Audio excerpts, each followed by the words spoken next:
আপনি শেখ হাসিনা থাকলে কইতো যে আপনি লেবু কেন খাবেন, লেবু খাওয়া দরকার নেই, লেবুর ভিতরে আপনি ভিমবার খান, ভিমবারে 100 লেবুর শক্তি আছে। ডাক্তার ইউনূসের মতন লোক যদি এই দেশ যদি শান্তি না করতে পারে, কোনো দলীয় শান্তি করতে পারবো না। যে দাম আছে এখন আর এর চেয়ে কম দাম হওয়া দরকার নেই, এর চেয়ে কম দাম হলে তো কৃষক মরে যাবো। এখন ঈদের পরে আপনার সবজির দাম আপনার অনেক কম, যা বলার মতো না। মানে গরিবরা মধ্যবিত্তরা যারা আছে তারা খুব ভালোভাবে মানে মেন কথা হচ্ছে এবার ঈদটা আমরা খুব সুন্দরভাবে করতে পারছি। হ্যাঁ, শুধু আপনার রমজানের ভিতরে লেবুর দামটা একটু বেশি ছিল, লেবুর ভিতরে আগুন লাগছিল। তারপরে আমার তো সমস্যা ছিল না, 100 টাকায় হালি হলে আমার লেবু খাইতে পারতাম। কারণটা কি, এখন আপনি শেখ হাসিনা থাকলে কইতো যে আপনি লেবু কেন খাবেন, লেবু খাওয়া দরকার নেই, লেবুর ভিতরে আপনি ভিমবার খান, ভিমবারে 100 লেবুর শক্তি আছে।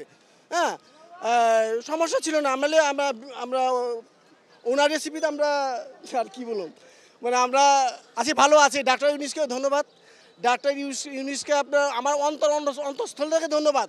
সে যেভাবে দেশটা পরিচালনা করতেছে, যেভাবে আমরা ঈদটা শান্তি মতো করতে পারছি, মানে বিগত 15-16 বছর ভিতরে এত ভালোভাবে ঈদ করতে পারি নাই। ডাক্তার ইউনূস, আমাদের ডাক্তার ইউনূসের মতো আমাদের একটা লোক একটা দরকার ছিল।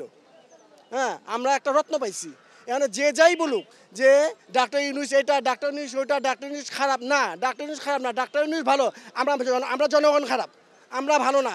আপনি বুকে হাত দিয়ে বলতে পারবেন আপনি ভালো, আমি বুকের ভিতরে হাত দিয়ে পারবো আমি ভালো। আমরা কেউই ভালো না।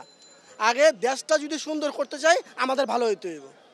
সবজি তো সেটা পরে, সবজি আমরা ভালো সবজি দাম এমনি কমে যাবো। এই যে বিএনপি জানেন এগুলা ভয় পাই না। আপনি এখন স্বাভাবিক বাজার ব্যবস্থায় এবার যেভাবে মানুষ বাড়িতে গেছে খুব শান্তি গেছে, কোনো অ্যাক্সিডেন্ট নাই, কোনো জ্যামজট নাই, কোনো কিছুই নাই। ডাক্তার ইউনূসের মতন লোক যদি এই দেশ যদি শান্তি না করতে পারে, কোনো দলীয় শান্তি করতে পারবো না। ওর মতন ভালো মানুষ এই পৃথিবীতে নাই। জানেন, গরিবের পাশে ক্ষুদ্র ক্ষুদ্র ঋণ দিয়া কে দাঁড়াইছে? ডাক্তার ইউনূস দাঁড়াইছে। ও কোনো সুদখুন না।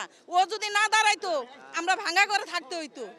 আমরা ঘরও পাইছি, আমরা ব্যবসা বাণিজ্য করে আমরা খাইছি। ওরা যে মানুষের সুদকুট ডাকে, কিন্তু যে সুদকুট ডাকে ওই আসল সুদকুট। জানেন, এখন নিরাপত্তা, এখন শান্তি মতন এইবার আমরা রোজা করছি জানেন।